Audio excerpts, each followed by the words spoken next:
وما من دابة في الأرض إلا على الله رزقها আল্লাহ পাক রব্বুল আলামিন বলেন,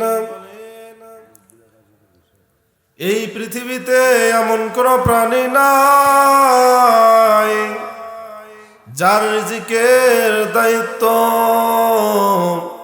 আমি আল্লাহ পাক রব্বুল আলামিন নিজ হাতে নেই নাই।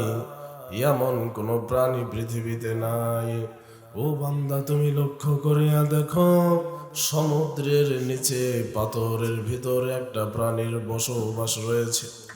সমুদ্রের ভিতরে পাথরের ভিতরে একটা প্রাণীর বসবাস।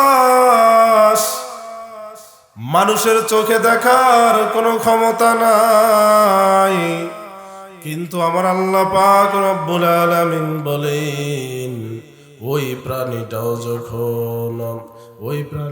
যখন ক্ষুধার যন্ত্রণায় একটা চিৎকার দেয়, আল্লাহ পাক রব্বুল আলামিন বলেন, ওই প্রাণীর ক্ষুধার চিৎকারও আমি আল্লাহর কানে এসে ধাক্কা দেয়।